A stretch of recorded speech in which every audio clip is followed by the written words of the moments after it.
Well, hello, and welcome to Opal City Confidential, a Starman podcast. I'm Ross Aiken, your host. I'm by myself this time. I haven't done a solo one in a while. I don't find them as enjoyable, but I wanted to get us caught up on something that I have been procrastinating about, which is Will Payton.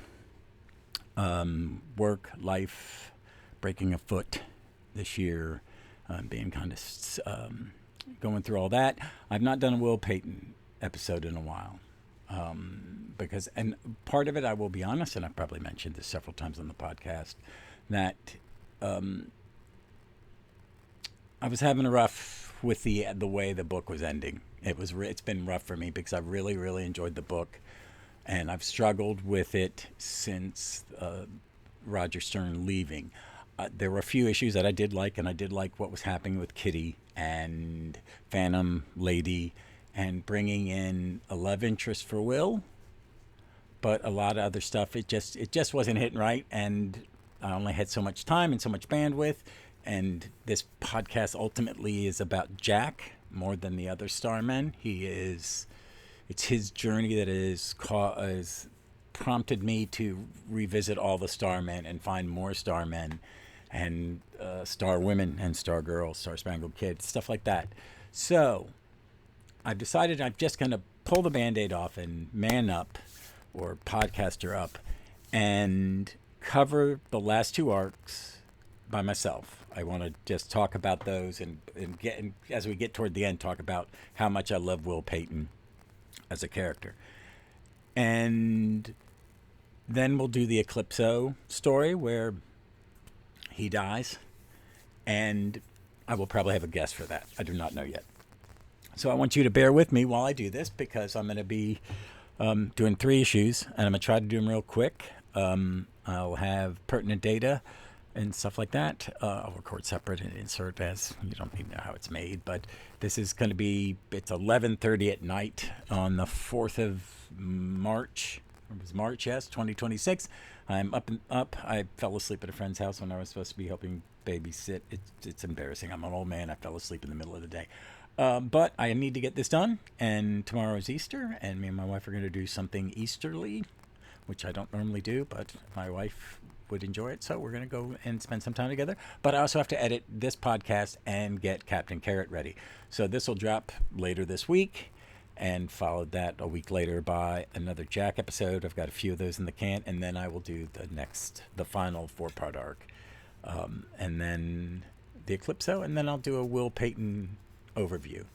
So there's still Will Payton episodes to come, and then I am going to cover, we'll talk about him in space, and I'm going to go back and read that Schneider Justice League story where he brings it in, and I'll just read the whole thing and then talk about it, because I'm not sure I had a hard time reading that Justice League. So, but let's get started, and we're going to start with issue 39. Now, let's go to the pertinent data. Does that mean Superman won't be here? Superman's the only reason I came. Starman 39. The Great Starman Search.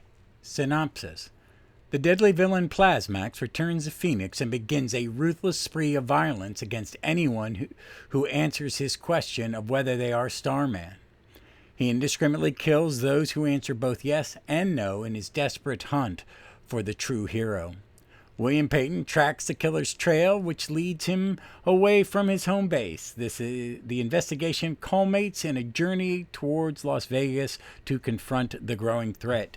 Original publication date is October 1991, written by Len Strazewski. Artist Chaz Turg, Trug, pencils Alan Pepoy, P-E-P-O-Y, inks, sorry.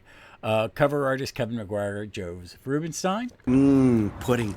Arkham had pudding every Thursday. Everyone loved it, especially the clown. A lot of people are afraid of clowns. That's called coulrophobia. So that's a synopsis. Let's just start with the cover. It's a pretty good cover. Dave Hoover does good covers. I think he's an adequate cover guy. This is also, I've gotten used to more modern covers and the covers on Jack's series. I don't think covers now are better than they used to be. When I'm the big grumpy old man in the yard, I don't think that. I think they're different and they're different styles. I would prefer a cover have something to do with what's going on in the damn book. That kind of tweaks me sometimes, but I don't mind, like when Marvel did. Alex Ross did the faces of members and stuff. I don't mind that stuff. And I don't mind this cover because it's pretty good. I just don't like this issue very much. I don't like PlasMax. I don't get the joke. I mean, it was cute once.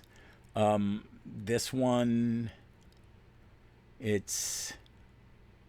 I don't know. I don't think it is as cute. I also think this one, in some ways, is...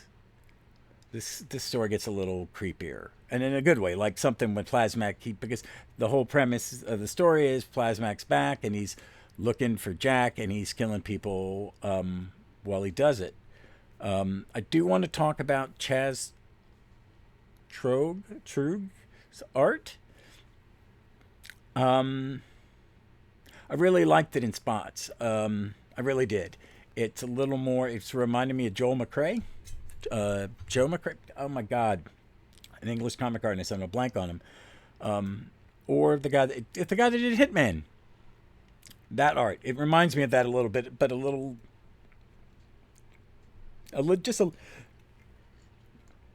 excuse me there. It does. It reminds me of it, and I like it. I like the characters. I like the cartooniness of it. I think sometimes in superhero comics, you're not cartoony enough. Let's have some fun.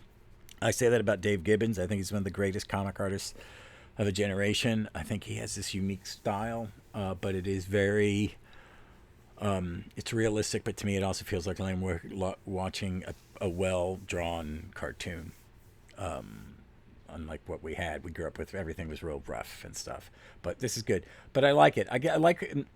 And I was saying earlier, I like Kitty and Phantom Lady being new to his cast. And I like that the new creators brought in Len brought in new characters, and I liked it would have been if the book hadn't canceled and it was canceled and Jax was coming right. This is going to come shortly after it.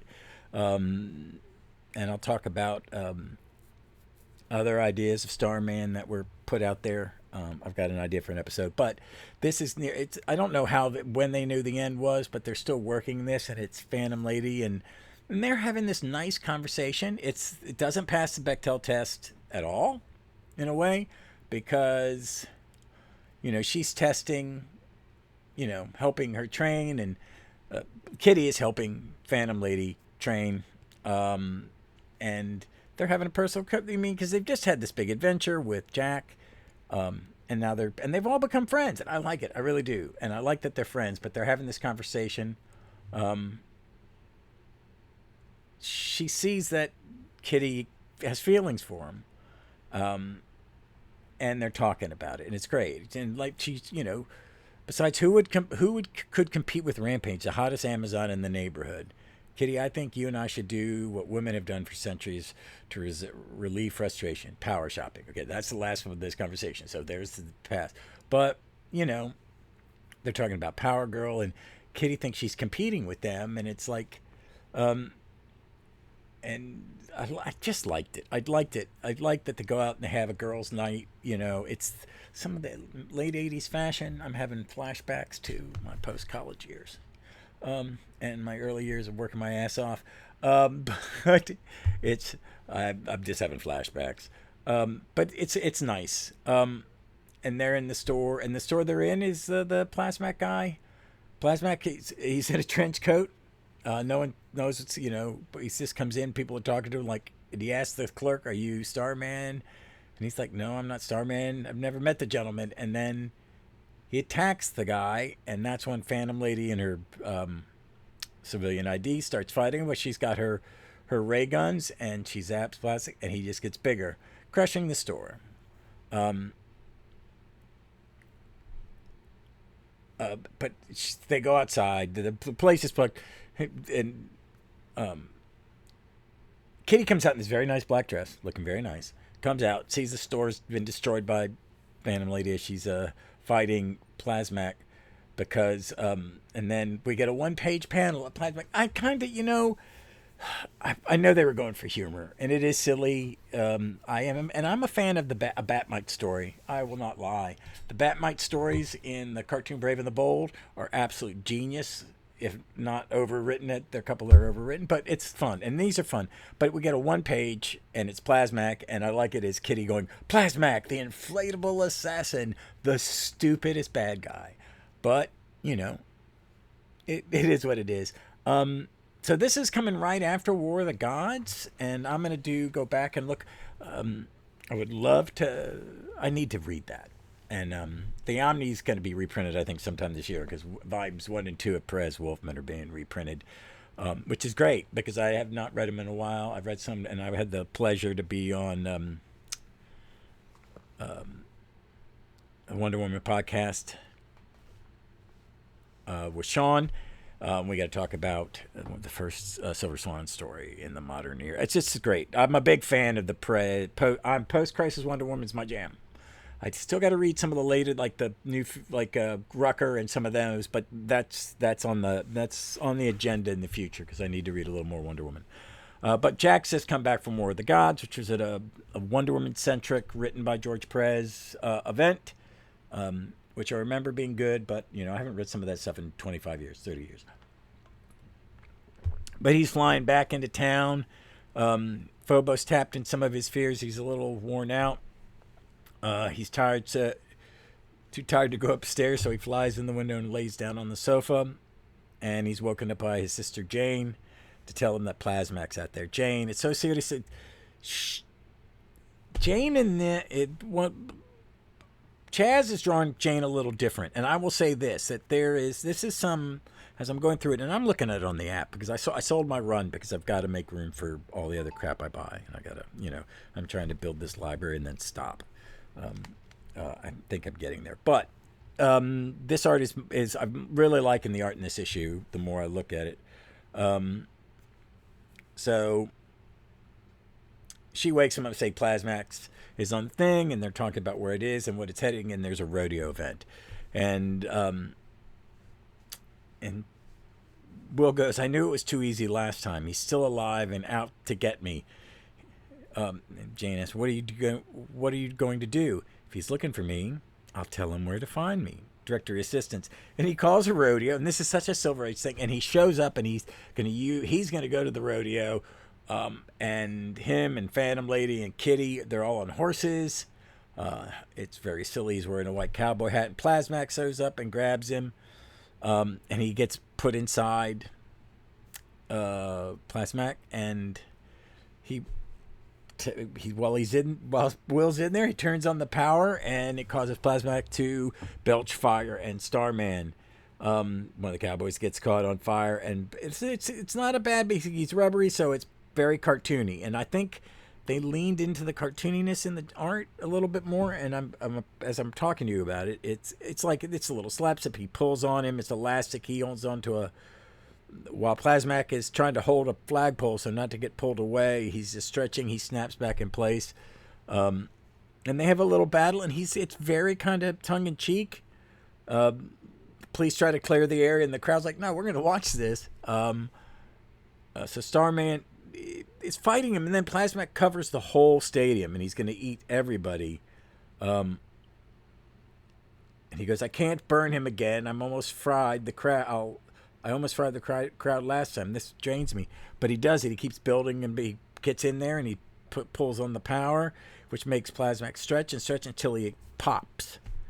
And then everybody's rained PlasMac on top of him. And next thing we know, it's Phantom Lady's about to leave. Will kiss, he's like, are you sure you need to leave, D? I thought, well, I like having you around. It was fun, Will, but my place is in Washington with my dad. His campaign is starting up, and I want to help any way I can. She kisses him a friendly kiss. Hey, word of advice, big fella. You have a great lady in Kitty, and she's no Phantom. Will walks away, and he goes, Kitty, she's right. I guess I'm as bright as a star, except when women are involved. And then, D sets off the alarms, and he goes, "What is this stuff? Medical lasers for tests and things." And it's her laser gun bracelets. And then we cut back to a family working in the yard, father and son, and the kid thinks he's found like silly putty at his PlasMax face. The next issue is Viva Las Vegas. So we're gonna move on to Starman 40. But before we do that, I said, you know what? The issue's not as bad as I thought. I mean, I read it a couple times over the last few weeks, and I was like, this is silly. I'm not. It's just, some mindset when you read it, but I've been talking about it, and it wasn't as bad as I thought.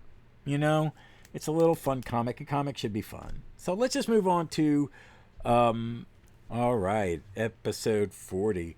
Does that mean Superman won't be here? Superman's the only reason I came. Starman 40. Out of this world. Synopsis. While on a supposed business trip to Las Vegas, Will Payton finds himself targeted by the alien Dark Lord Maaldor.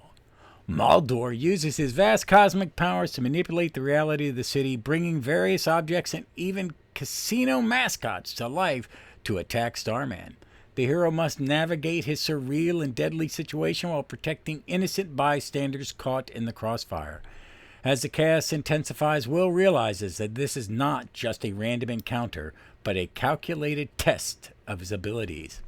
Publication date, November 1991. Credits, Len Strezveski. Artist, John Kalime. Cover artist, Randy DeBerk. Pudding. Arkham had pudding every Thursday. Everyone loved it, especially the clown. A lot of people are afraid of clowns. That's called coulrophobia. So, I really liked the cover. I'm going to start with that. It's a gentleman named DeBerk. Let me look for his first name. I just said it out loud, but Randy DeBerk. It's great. It's reminds me of Bill Sienkiewicz covers from New Mutants in a way. And it is a giant Will fighting a giant Elvis over the streets of Las Vegas, and with but a deadly simulation. It's a great cover. It's one of the best covers I've seen in a while. And we got a different penciler on the inside. So let's move into this one. This is the rough. The art's a little rough on this, I think. Yeah, it's really rough. This was kind of bugged me. Not bugged me. I think they're just giving tryout. And I don't mean this in a bad way. The artist is, I don't know him that well. His name is John Kalime. I've seen some stuff, and I'm seeing a lot of new names. Does that make sense? So give people getting a tryout. Give new artists tryouts. That's great. It starts with these cubes falling toward Earth, and the far reaches of space, 1,000,000 points of light, an area of infinite possibilities and diverse forms of life that transcends human imagination. Considering the vastness of space, however, the odds of encountering such unusual life forms are extremely long. And in such a random event could occur, the odds of this life form would transplant to a populated are huge. It would be 1 in a billion to 1 shot. And it is. And we see Will and his boss, Carol. They've landed in Vegas for, what are they there for? They sit talking about, they're in Vegas doing some work. One of the cubes that is falling to Earth lands in front of this guy in a pickup truck. And this very old Green Lantern villain, Maaldor, comes out of it. And I just got the second Green Lantern DC Comics, DC Finest. So the first two that they've released basically go from where Hal's introduced, and the second one ends right before the Hard Traveling Heroes. So there's a lot of that early Broom, Gardner, Gil Kane stuff, and this is one of his characters. He came on and I really didn't know who he was. This says it's a first appearance. That is wrong. I mean, he looks just like this character from Green Lantern. So I'm gonna have to do a little more homework, because I'm looking at the wiki. This is a character he's appeared before. I know he has. It looks so, and I'll have to go find it in a moment. But I want to get through going over this. I like the Vegas stuff a bit. The old lady, the bent over old lady who just sits there playing the slots.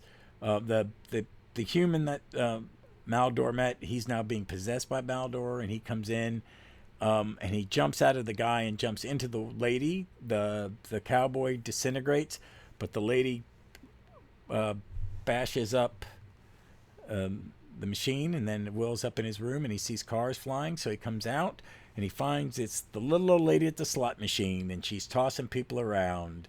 And Will, of course, says only in Vegas. So I mean, some of the action's good. It's just really the art's a little stiff, but she hits him with a purse. There's a battle, and he tries to go into. He leaves her, and she disintegrates, and he smells something.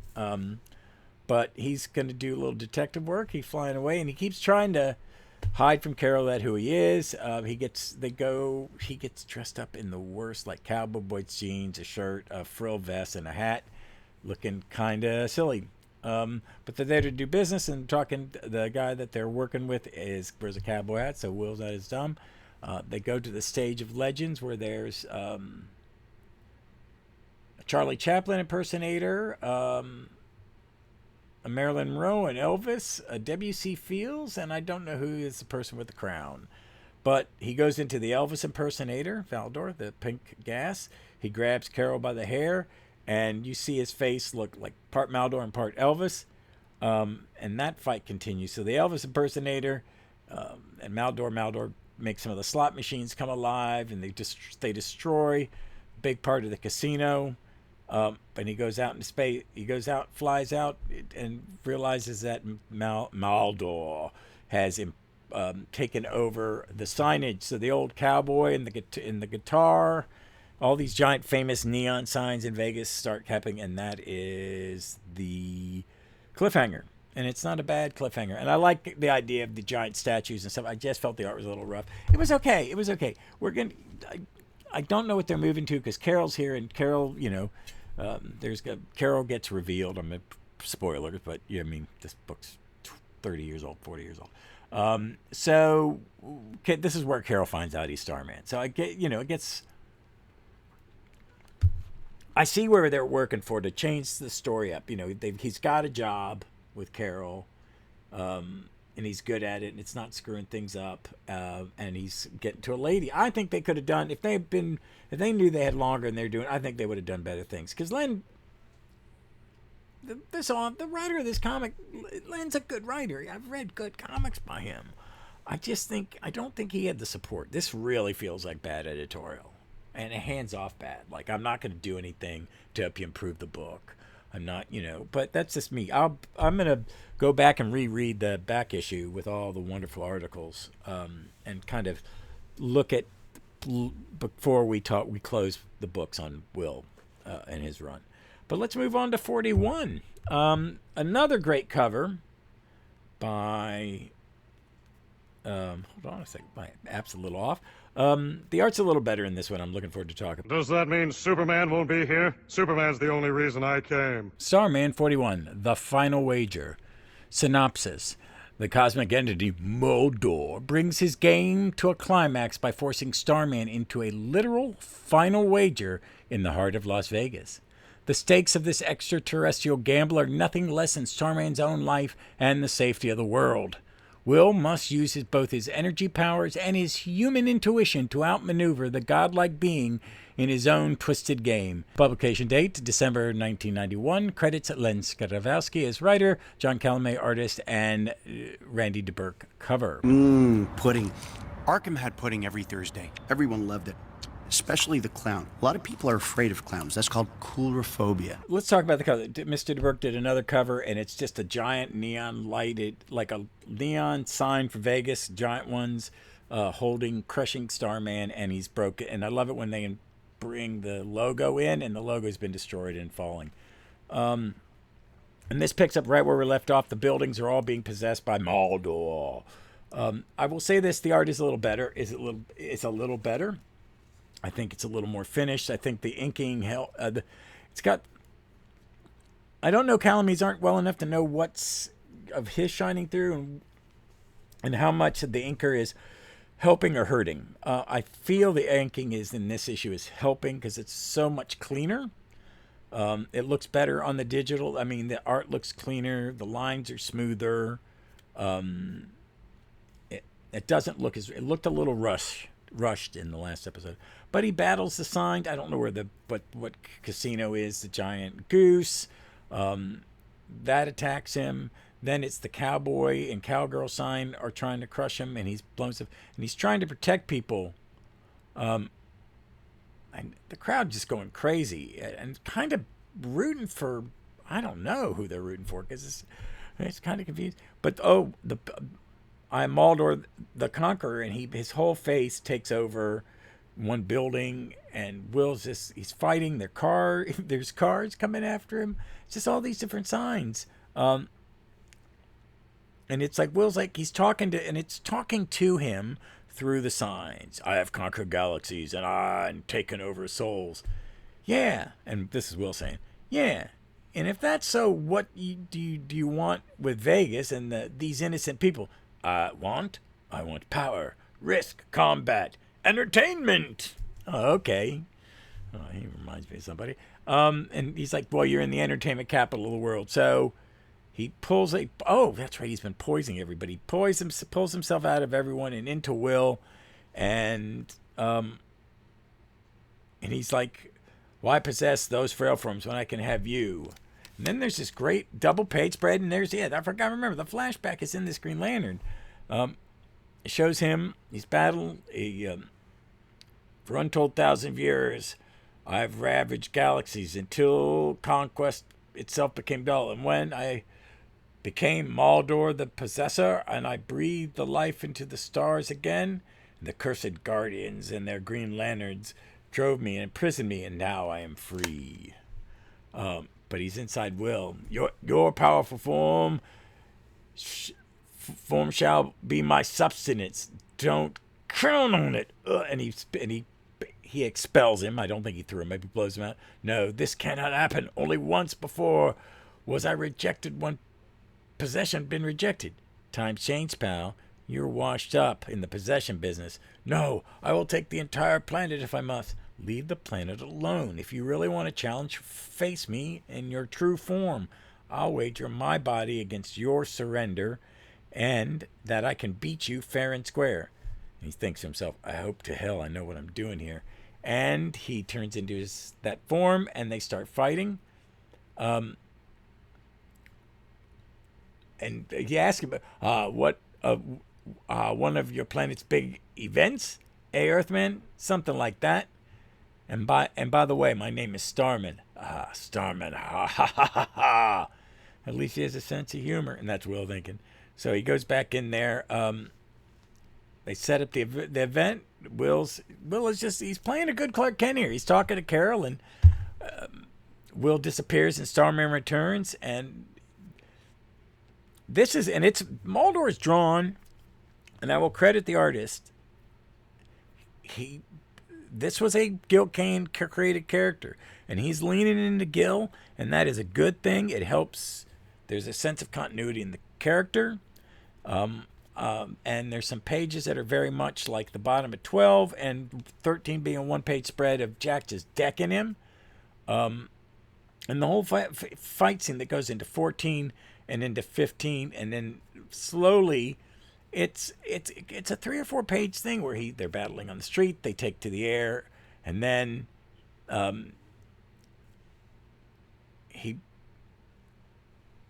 Will zaps him. He goes, I saw in your thoughts when you tried to possess me something about the mixture of colors that creates green light, the color of your existences. No, can't hold my form. Boom. And then he's just gas, and Will uses a little Superman trick, and he spins and he pulls it up. And it's just floating in space. And then there's the casino's destroyed her customer, and it's like Carol's standing there with him. Stan, do you have insurance? Insurance? Sure, I have insurance. Business interruptions, property replacement costs. Yeah, sure, all of that. So that means if you can get the building condemned, your insurance company will build you a nice new casino and cover your expenses until it's complete. Is that what that what all that means? Wow, rebuild better than before, and then 5-story statue right here, a 40-foot fountain, and you'll need a whole new promotional campaign. So they're back at the hotel, and she's briefing. Stan's going to take the insurance money and completely redo that. Great. I really sold him on the new name, the Phoenix. And we get to handle everything, a new opening, a national campaign, and all the collateral support. And then that's where Will goes, Carol, wait a minute. Oh, why? What's the matter? I've got to tell you something, explain something. Sure, ruin my big moment. We're verge on $1 million account. Carol, please. And what? You want to chat? You need more money? But if it's a raise, you got it. What's the matter? Do you want your name on the door too? It's not about the money, Carol. It's about me. It's about why I've been unreliable, always disappearing, acting strangely. See, I'm Starman. She's Starman. The Starman? Starman? Will Payton is Starman? Why is that so funny? And then the clip next, Starman versus Eclipso. Okay, these were, so that's issue 41. It was it's just a comic book. It's a simple comic book. It was a lot better when I was talking to you going through it. The art is okay in that they lean into the backstory of Maaldor. That I liked that a great deal. The art was much better, and it was just a fun story. I mean, I'm looking forward because I've not read the last 4 issues. But they got Manola covers. Are they Manola or are they DeBerg? No, they're Magnola. And it's an Eclipso story, and I really love Eclipso as a villain. This is what leads to him being overdone a bit, where he gets his own book, which I liked, and I'm a big Bart Sears Druid, and I'm a big Bart Sears fan. So overall, they're okay. But we are getting closer and closer to the end, and I want to talk more about that later. So that's it for this week. Next week we will be back with a Jack Knight story. I've got some great episodes. We've got 47, 48, 49 are going to be in the same episode because it's a 2-parter, and Dave Steele is joining us. 50 is Starboys in it, so Brent is back with us, and it's me, him, and Kirby. And then we haven't recorded 51 yet, but I will start working on that, and working on planning. I'd like to, when we're done with Will, I'm going to do a little Ted. I'm going to talk about Ted's, do some of his stories, like 2 stories per episode, and get back with him, but just not do it with Jack, because we're in the space one. And if I am going to add an issue to it, I'm going to pull something that is connected to it. And I haven't done that in a while, but I'm thinking of something. So Kirby's got, you'll have heard the latest, if you're listening to I hope you're listening to everything, and I hope you're listening to the Captain Carrot podcast by Kirby. It's absolute genius, and it's a joy. I'm going through them and listening to them. I've listened to them all, but I've never kind of like given the focus it deserves, because I don't listen to as many podcasts as I do, and sometimes I zone out. I've got ADHD, but it's a lot of fun. I'm reading it along with the comic. Please make an archive, folks. Please, please, please, DC, make it and put it on that wonderful Warlord paper, which Commandy's going to be in. There's great books coming out, folks. I've just been watching videos. Miriam Condition, keep making your videos. Dom of X and Omar. Great things coming. A second JSA compendium's coming out. It'll be mapped brilliantly. I was going to get the Legends Omnibus, but I've seen that the Legend event is coming out right before the Crisis. All the Crisis. They're going to be 4 Crisis event DC Finest. Get those, folks. They're great. I love it. And they're in proper reading order, and they're saying that. They're going, this is how we think you should read it. I have the oversized Crisis. I have the 3 oversized companions.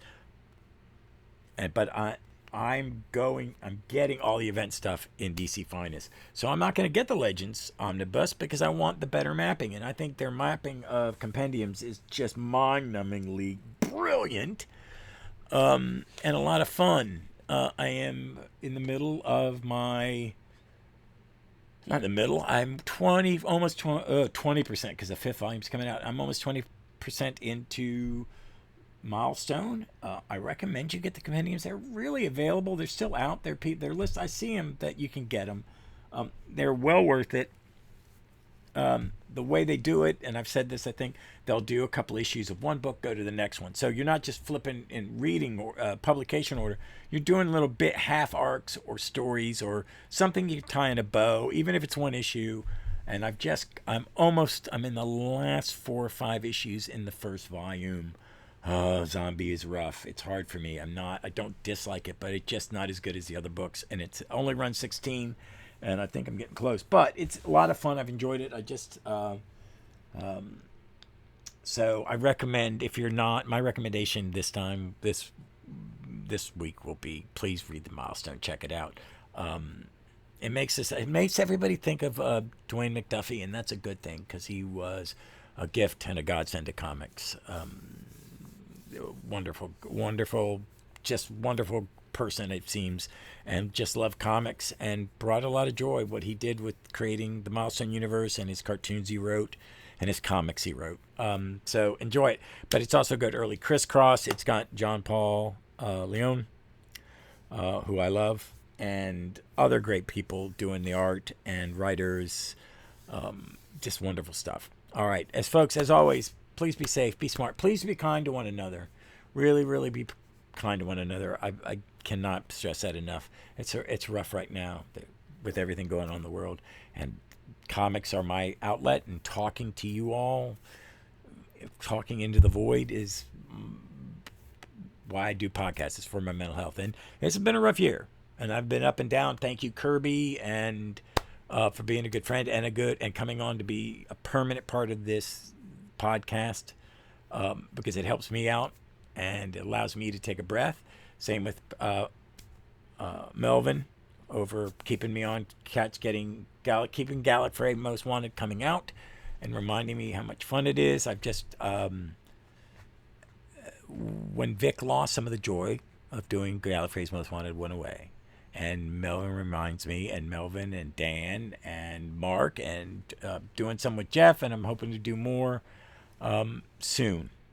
And get back into a Doctor Who. There was just a lot going on, and the Doctor.